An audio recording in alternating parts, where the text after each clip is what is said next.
अस्सलाम वालेकुम। आज के इस लेक्चर में हम इन ऑपरेटर के बारे में पढ़ेंगे। अच्छा, इन ऑपरेटर जो होता है ना वो हम वेयर क्लॉज के साथ यूज़ करते हैं। अच्छा, ये क्यों यूज़ करते हैं? ये इसलिए यूज़ करते हैं जब हमें टेबल में से कुछ रिकॉर्ड्स को फ़िल्टर करना हो और उस पे हमें ऐसी कंडीशन लगानी हो कि मैं एक वैल्यू उसको दूँ और वो कुछ लिस्ट ऑफ ऑप्शन से वो देखे और जहाँ पे वो मैच कर जाए वो वाला रिकॉर्ड मुझे फ़िल्टर कर कर ला कर दे दे। अच्छा, इसका मतलब क्या हुआ? इसका मतलब मैं इस तरह आपको बताता हूँ कि फ़र्ज़ कर लें कि मैंने लिस्ट ऑफ मल्टीपल ऑप्शंस जो है ना, इसका मतलब ये है कि मैंने उसको दे दिया, एक कॉलम था टेबल के अंदर नेम का, सही है? और मैंने उसको कहा कि अली, जिब्रान, सुफ़ियान और विसाम का रिकॉर्ड लाकर दे दो यार मुझे। सही ना? तो अब नेम के कॉलम में जिधर भी अली, जिब्रान, विसाम और सुफ़ियान उसको मिलेगा ना, वो वाली रोज़ जो हैं वो मुझको लाकर दे देगा। ठीक है? अच्छा, अब हमने ये समझ ली कि इनका जो ऑपरेटर है हम कब यूज़ करते हैं। अब हम इसके सिंटैक्स को देखते हैं। ये आप देख सकते हैं कि ये लिखा हुआ है, select static from table name where column name 1 in value 1 comma value 2। ठीक है ना? अच्छा, select static from table name का तो मतलब वही है कि भाई मुझे सारे के सारे कॉलम्स का डेटा चाहिए इस टेबल नेम में से। उसने कहा ठीक है। अब जब वेयर आया उसने कहा नहीं भाई रुक जाओ, मुझे जो कॉलम नेम 1 है ना उसको तुम चेक करो और उसके अंदर जिधर भी वैल्यू 1 और वैल्यू 2 आ रही है ना वो वाले रिकॉर्ड लाकर दे दो। ठीक है ना? अब फ़र्ज़ कर लें कि इसको सिर्फ वैल्यू 1 मिली है, तो वैल्यू 1 जिधर मिली है वो वाला रिकॉर्ड लाकर दे देगा मुझे। और वैल्यू 2 अगर दोनों मिली हैं तो वैल्यू 1 वाला रिकॉर्ड भी ला के देगा और वैल्यू 2 वाला रिकॉर्ड भी ला के देगा। अच्छा, अब इसका एक और सिंटैक्स दिया हुआ है मैंने, select static from table name where column name 1 not in value 1 value 2। अच्छा, ये पहले वाले सिंटैक्स से बस एक चीज़ का डिफरेंस है इसमें, और वो किस चीज़ का डिफरेंस है? नॉट ऑपरेटर का। इनसे पहले मैंने नॉट ऑपरेटर लगा दिया। अब वो क्या करेगा? अब वो ये करेगा कि जिधर वैल्यू 1 और वैल्यू 2 जिस रिकॉर्ड में आ रही होगी ना वो वाला रिकॉर्ड मुझको ला के नहीं देगा। ठीक है ना? समझ में आई? अच्छा, अब हम क्या करते हैं, एग्जाम्पल को देख लेते हैं। एग्जाम्पल से हमेशा चीज़ें जो है ना वो बहुत ही अच्छे तरीके से हमें समझ में आ जाती हैं। मैं थोड़ा स्क्रॉल डाउन करता हूँ। अच्छा, वो ही हमारा टेबल है, समोसे, पेटिस और रोल वाला, सही ना?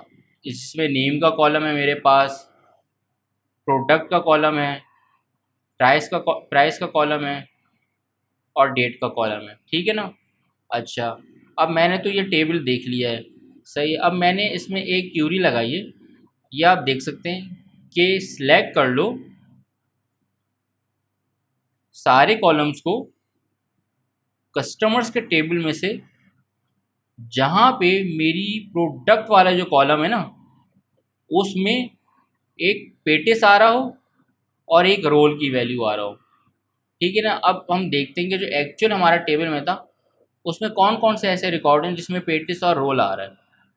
एक जिब्रान भाई हैं, जिब्रान भाई ने पेटिस ख़रीदा था 120 रुपीज़ का, तो जिब्रान भाई तो आएंगे ज़रूर।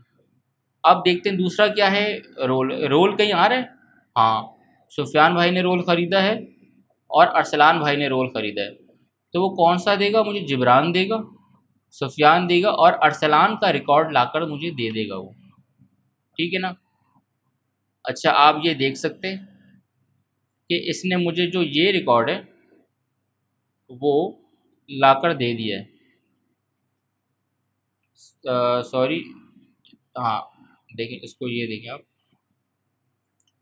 जो ये वाला रिकॉर्ड था जिब्रान, सुफियान और अरसलान वाला जो रिकॉर्ड था इसने मुझको लाके दे दिया है। ठीक है ना?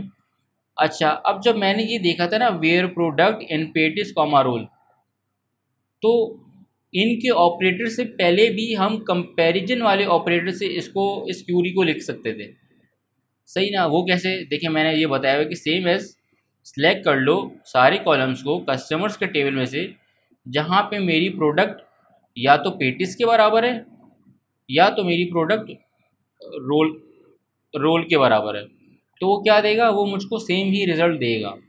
ठीक है ना। अच्छा, अब हम उसको नीचे करते हैं। अब हम नॉट वाली चीज़ देखते हैं। अच्छा, अब मैंने क्या किया कि मैंने एक क्यूरी और लिखी, सिलेक्ट कर लो सारे कॉलम्स को जहाँ कस्टमर्स का टेबल में से जहाँ पे मेरा प्रोडक्ट जो है, प्रोडक्ट का कॉलम है, उसमें पेटिस और रोल नहीं है। ठीक है ना, पेटिस और रोल नहीं होने चाहिए। ठीक ना। अच्छा, अगर मैं इसको कंपैरिजन ऑपरेटर की फॉर्म में लिखूँ तो कैसे लिखूँगा? सिलेक्ट कर लो कस्टमर के टेबल में से सारे कॉलम्स को जहाँ पे मेरा प्रोडक्ट ना तो पेटिस के बराबर हो और ना ही मेरा प्रोडक्ट रोल के बराबर हो। ठीक है ना। तो अब आप देखें क्या आएगा मेरे पास रिकॉर्ड। अली आएगा, विसाम आएगा, दानियल आएगा और अहमद आएगा, क्योंकि इसमें से किसी भी कोई भी ऐसा बंदा नहीं है जिसने पेटिस और रोल ख़रीदा हो। सब ने क्या लिए हैं, सब समोसे के शौकीन थे, सबको समोसे पसंद थे, तो ये लोग, ये वाले रिकॉर्ड मेरे पास फ़िल्टर आउट होकर आ गए हैं। ठीक है ना। अच्छा, आपने इसमें एक और चीज़ भी देखी कि जब मैं इन ऐसी लगा रहा था और उसके साथ नॉट नहीं लगा रहा था, तो उससे कंपैरिजन के ऑपरेटर में मतलब ये था और, क्योंकि वो दोनों ला के देगा, जो मिल जाएगा वो रिकॉर्ड उसको ला के दे देगा। लेकिन नॉट इनके टाइम पे उसने कंपैरिजन ऑपरेटर की जगह एंड लगाया कि ना तो पेटिस होना चाहिए और ना ही रोल होना चाहिए। ठीक है ना। अच्छा, अब हम इस चीज़ को और ज़्यादा अच्छे तरीके से समझने के लिए क्या करेंगे, प्रैक्टिकल परफॉर्म कर कर देखेंगे। तो आए, चलिए चलते हैं पीजी एडमिन के अंदर। मैंने पीजी एडमिन ओपन कर लिया है और मैं अभी नॉर्थ विंड के क्यूरी एडिटर मैंने ओपन किया हुआ है। और अब मैं एक काम करता हूँ कि इसकी ईआरडी देखता हूँ। ईआरडी क्या थी, एंटिटी रिलेशन डायग्राम। मैंने इसकी ईआरडी देखी, मैं डेटा को देख रहा हूँ कि कौन सा टेबल उठाऊँ मैं। तो मैं एक काम करता हूँ कि मैं इसको स्क्रॉल डाउन कर लेता हूँ और मैंने देखा कि यार एक प्रोडक्ट्स का जो टेबल है ना, उसमें अगर आपको एक फील्ड नज़र आ रही है जहाँ पे मेरा कर्सर है, तो यहाँ पे है यूनिट्स इन स्टॉक। ठीक है ना। अच्छा, यूनिट्स इन स्टॉक क्या होगा, मुझे जहाँ तक लग रहा है मतलब यार मेरी दुकान जो है ना, उस पे अगर एक प्रोडक्ट लैपटॉप की है तो मैं, उसका मतलब है कि मेरे पास 5 लैपटॉप के स्टॉक पड़े होंगे, इस तरीके से कुछ होगा। तो मैं इसकी बिज़नेस लॉजिक के लिहाज से इसकी क्वेरी बनाने की कोशिश करता हूँ कि मुझे वो वाली प्रोडक्ट्स लाकर दो जिसमें मेरे स्टॉक जो है ना वो या तो ज़ीरो है या तो ज़ीरो से लेकर 5 तक के दरमियान है। ठीक है। अच्छा, उससे पहले एक काम करते हैं कि हम प्रोडक्ट्स के टेबल को एनालाइज करते हैं और उसके लिए हम क्या करते हैं कि 5 रिकॉर्ड्स पहले मंगवा लेते हैं और उसको देख लेते हैं कि कौन कौन से कॉलम नेम है। तो मैंने सेलेक्ट कर लिया, मैंने कहा सारा डेटा ला के दे दो मुझे प्रोडक्ट्स के टेबल में से, लेकिन सिर्फ 5 रिकॉर्ड्स लेकर आना। F5 प्रेस कर दें। अब जब मैंने F5 प्रेस किया तो इसने मुझे 5 रिकॉर्ड्स लाकर दे दिए। मैं स्क्रॉल राइट कर लेता हूँ इसको और मैं देखता हूँ कि फ़र्ज़ करें मेरी प्रोडक्ट नेम थी चाय, शैंग और भी और चीज़ें, और उसमें यूनिट स्टॉक की जो प्राइस है 39 है, एक में 17 है, 13 है, 53 और 0 है। ठीक है ना। अच्छा, अब मैं ये चाहता हूँ कि मुझे सिर्फ, मैं लिमिट 5 को हटा देता हूँ और मैं चाहता हूँ कि यार रुको, तुम मुझे सिर्फ यूनिट इन स्टॉक वाला जो कॉलम है, तुम सिर्फ वो वाले रिकॉर्ड्स लाकर दो जिसमें इस कॉलम में उसकी वैल्यू क्या होनी चाहिए। अच्छा, राउंड ब्रैकेट्स में हम लिखेंगे 0, comma 1, comma 2, comma 3, comma 4, comma 5। सही ना। अच्छा, यूनिट्स इन स्टॉक वाले कॉलम में जहाँ जहाँ पे मेरा 0 आ रहा हो, 1 आ रहा हो, 2 आ रहा हो, 3 आ रहा हो, 4 आ रहा हो, 5 आ रहा हो, वो वाले रिकॉर्ड्स मुझको ला के दे दो यार। सही है, ताकि मुझे क्या पता चल जाए, वो प्रोडक्ट्स पता चल जाएँ जिनका अब स्टॉक मेरे पास कम रह गया। मैंने F5 प्रेस कर दिया। तो अब हम आए चलें देखते हैं। सबसे पहले इसने क्या दिया, chef, entrance, gumbo mix, Alice Merton, sir Rodney scores, अच्छा, ये मुझे इसने डेटा ला के दे दिया। और अब हम इसमें यूनिट स्टॉक में देखते हैं, ज़ीरो है, ज़ीरो है, थ्री है, ज़ीरो है, ज़ीरो है, फाइव है, ज़ीरो है, फोर है, फोर है। तो इसने मुझे ये वाले रिकॉर्ड्स ला के दे दिए जहाँ पे मेरा स्टॉक ज़ीरो से फाइव तक था। ठीक है ना। अच्छा, अब मैं एक और जगह पे भी रुका। मैं चाहता हूँ कि यार ये मुझे टोटल नंबर ऑफ़ प्रोडक्ट्स बताते कि कितने प्रोडक्ट्स ऐसे हैं जिनकी मेरे पास स्टॉक कम पड़ा हुआ है, मतलब उसके प्रोडक्ट्स के कितने वो हैं। तो मैं क्या करता हूँ कि मैं यहाँ पे काउंट लगाता हूँ और राउंड ब्रैकेट के अंदर क्या कर देता हूँ, स्टैरिक कर देता हूँ। मैं किसी कॉलम का नेम भी डाल सकता हूँ उसके अंदर, कोई मसला नहीं। स्टैरिक भी डालूंगा तो क्या देगा, वो नंबर ऑफ़ रोज़ दे देगा मुझे। मैंने F5 दबाया तो मेरे पास 9 प्रोडक्ट्स ऐसी हैं जिनका मेरे पास स्टॉक कम है, और उनका अभी मेरे पास सिर्फ कितना स्टॉक बचा हुआ है, 0 से 5 के दरमियान स्टॉक बचा हुआ है। ठीक है ना। तो ये एक बिजनेस लॉजिक का था, सही ना, हमने ये कर लिया। अच्छा, उसके बाद अब मैं चलता हूँ दोबारा ERD वाली डायग्राम में। अच्छा, ERD डायग्राम में अब हम देखते हैं, प्रोडक्ट्स का हो गया है। हम ऊपर चलते हैं थोड़े। अच्छा, एक और काम भी हम करके देख लेते हैं। हाँ। अच्छा, अब अगर मैं इनसे पहले क्या करूँगा, नॉट लगा देता हूँ ना, तो अब ये मुझे वो वाले प्रोडक्ट्स ला के देगा जिसमें जिनका स्टॉक जो है वो 0 से 5 के उसमें है ही नहीं। ठीक है ना। तो वो मुझे वो वाले प्रोडक्ट्स ला के देगा जिनका मेरे पास अभी बहुत सारा स्टॉक पड़ा हुआ है। सही ना, मतलब 5 स्टॉक से ऊपर ऊपर होगा ना वो। मैं F5 दबाता हूँ तो देयर आर टोटल 68 प्रोडक्ट्स मेरी अभी शॉप में ऐसे हैं जिनका अभी स्टॉक मेरे पास मौजूद है। अच्छा, अब अगर आपको स्टैरिक से वो मज़ा नहीं आ रहा तो मैं एक काम करता हूँ कि मैं जो हूँ वो क्या ले आता हूँ इसमें। एक काम करते हैं, इसको स्टैरिक लगाते हैं, हम F5 दबाते हैं, और एक काम करते हैं, अब सिर्फ प्रोडक्ट नेम ले आते हैं। तो अब हमें पता चल गया कि हमारे पास ये प्रोडक्ट्स थी टोटल जिनका अभी मेरे पास स्टॉक है। ठीक है ना। और जब मैंने इसमें ये काउंट लगाया था तो इससे मुझे ये पता चला कि मेरे पास 68 प्रोडक्ट्स अभी ऐसी हैं जिनका मेरे पास स्टॉक मौजूद है। अच्छा, अब हम ERD वाली डायग्राम में दोबारा चलते हैं, ERD को देखते हैं। और अब मैं एक और टेबल उठाता हूँ जिससे मैं आपको और चीज़ बता सकूँ। मैं एक काम करता हूँ कि मैं एम्प्लॉयज़ को उठा लेता हूँ। ठीक है ना। अच्छा, सबसे पहले क्या मैंने कहा था कि किसी भी टेबल को पहले एनालाइज करेंगे हम। मैंने कहा से 5 रिकॉर्ड्स ला कर देना। सही है, मुझे सारे के सारे कॉलम चाहिए देखे ताकि देख सकूं। और अभी किसके टेबल में से रिकॉर्ड उठा रहा हूं मैं, वो है एम्प्लॉयज़ का टेबल। F5 प्रेस करें। मैंने F5 प्रेस किया तो इसने मुझे डेटा ला कर दे दिया। इसमें एम्प्लॉय की आईडी है, लास्ट नेम है, फर्स्ट नेम है, टाइटल है, टाइटल ऑफ कर्टेसी है, birth date, hire date, address, city. अच्छा, ऐसी चीज़ें हैं। आगे की चीज़ों को छोड़ देते हैं। मुझे एक चीज़ नज़र आ रही है, और वो क्या है, ये टाइटल। भाई फ़र्ज़ करें मैं एक कंपनी का मालिक हूँ। ठीक है ना। और मेरी कंपनी में कुछ डेजिग्नेशंस हैं लोगों की। अब जैसे टाइटल का अगर मैंने कॉलम देखा तो मैं एक काम करता हूँ कि सेल्स रिप्रेजेंटेटिव और सेल्स मैनेजर जो है ना, उनका रिकॉर्ड जो है वो मैं लेकर आता हूँ। ठीक है ना। क्योंकि सेल्स रिप्रेजेंटेटिव और सेल्स मैनेजर जो है उनकी अब सैलरी जो है वो मैं बढ़ाना चाहता हूँ। तो मैं देख लेता हूँ कि यार इस डेजिग्नेशन पे कौन कौन से लोग मेरे पास अभी बैठे हुए हैं। तो मैं क्या करता हूँ, मैं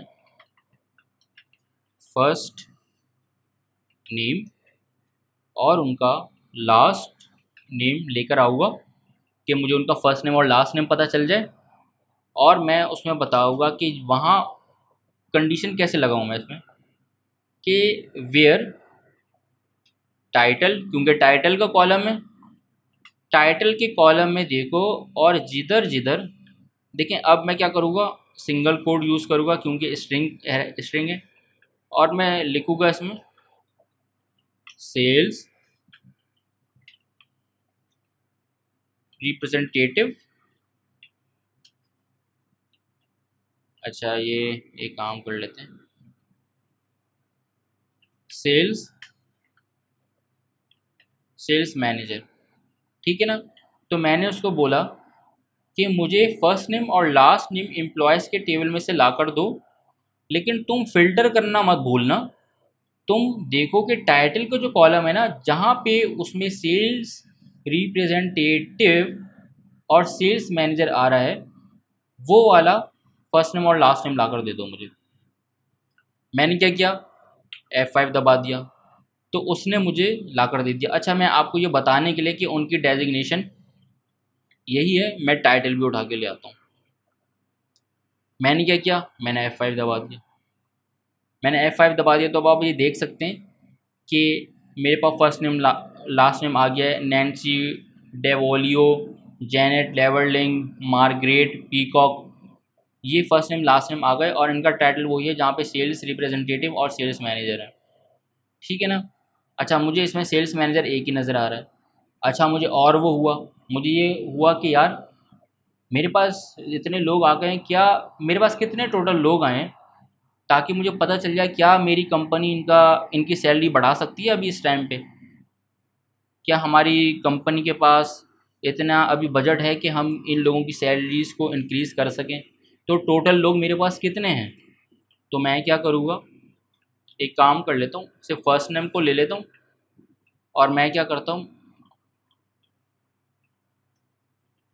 काउंट कर लूँगा और इसके अंदर फर्स्ट नेम डाल दूँगा। अच्छा, फर्स्ट नेम भी डाल सकते हैं और सैलरी भी डाल सकते हैं। ये काउंट हमेशा क्या करेगा, ये मुझे नंबर ऑफ़ रोज़ दे देगा जो कि फ़िल्टर होकर मेरे पास आ रही है ना, ठीक है ना। अब मैं F5 दबाऊँगा तो मेरे पास टोटल कितने हैं, 7 लोग ऐसे हैं जिनकी मुझे सैलरी मैं इंक्रीज़ कर सकता हूँ और उनकी डेजिग्नेशन क्या है, सेल्स रिप्रेजेंटेटिव या सेल्स मैनेजर, सही ना। अब हम एक और काम कर सकते हैं। अच्छा, आपको जानना है कि यार ऐसे कितने लोग हैं मेरे पास जो कि जिनकी अभी तनख्वाहें बढ़ाने की ज़रूरत नहीं है, जो कि सेल्स रिप्रेजेंटेटिव भी नहीं है और सेल्स मैनेजर भी नहीं है। तो मैं क्या लगाऊंगा, इनसे पहले नॉट लगा दूंगा और अब मैं F5 प्रेस करूँगा। तो मेरे पास सिर्फ 2 ऐसे लोग हैं जिनकी डेजिग्नेशन में सेल्स रिप्रेजेंटेटिव भी नहीं है और सेल्स मैनेजर भी नहीं है। अच्छा भाई, हम करके देख लेते हैं यार। हम एक काम करते हैं, फर्स्ट नेम मंगवा लेते हैं, लास्ट नेम मंगवा लेते हैं और आपको दिखाने के लिए हम टाइटल भी मंगवा लेते हैं। अब मैं क्या करूँगा, F5 दबाऊँगा। तो देखिए मेरे पास सिर्फ 2 ऐसे लोग थे, एक एंड्रयू फ्यूलर था और एक लॉरा कैलाहन थी। एंड्रयू फ्लूअर जो था वाइस प्रेसिडेंट था सेल्स का, और लॉरा क्लाहन जो थी मेरे पास इनसाइड सेल्स की कोऑर्डिनेटर थी। ये 2 ऐसे लोग हैं जिनकी हम सैलरी नहीं बढ़ाएंगे, ओके। तो आज के लेक्चर में हमने क्या पढ़ा, इन ऑपरेटर को डिटेल में देखा, ठीक है ना। हमने इन ऑपरेटर की थोड़ी थ्योरी देखी कि इन ऑपरेटर क्यों यूज़ किया जा सकता है, सही ना। अच्छा, आप लोगों ने ना ई कॉमर्स वेबसाइट पे कई ऐसे फ़िल्टर्स देखे होंगे जो कि मल्टीपल फ़िल्टर्स होते हैं। मल्टीपल फ़िल्टर्स कैसे, जैसे कि कंप्यूटर एसेसरीज़ की, अगर आपकी कोई ई कॉमर्स की वेबसाइट है तो उसमें आपने कई बार ये देखा होगा कि मैं उसमें एक फ़िल्टर डाल देता हूँ प्राइस का, कि यार इसकी जो प्रोडक्ट की प्राइस होनी चाहिए वो $100 से $200 के दरमियान होनी चाहिए। फिर मैं उसको बोल देता हूँ कि इसमें जो है वो ये गेमिंग लैपटॉप होना चाहिए, सही है। फिर मैं बोलता हूँ कि इसका जो प्रोसेसर है वो इंटेल कोर i7 होना चाहिए। तो मैं ये मल्टीपल ऑप्शंस में उसको ना उसमें डालता रहता हूँ और जिधर जिधर वो ऑप्शन को करता है ना कि मैच कर जाता है, तो वो वाली प्रोडक्ट मुझको ला कर दे देता है, ठीक है ना। तो इन ऑपरेटर बहुत ज़्यादा काम का है हमारे पास। हमने सिंटैक्स देखा, हमने एग्जांपल्स देखी, एग्जांपल से मैंने आपको समझाने की कोशिश की। उसके बाद हम पीजी एडमिन में आ गए और मैंने आपको प्रैक्टिकल करके दिखाया। होपफुली आपको इन ऑपरेटर ठीक से समझ में आया होगा। अच्छा, आज के लेक्चर में हम यहीं तक रखते हैं, सही है। और यार अगर तुम्हें ये वीडियो पसंद आई हो तो इस वीडियो को लाइक ज़रूर करना, मेरे चैनल को सब्सक्राइब करना ना भूलिएगा। मैं कोशिश करता रहूँगा कि इसी तरह वीडियोस को डेली अपलोड करता रहूँ। Thank you. अल्लाह हाफ़िज़।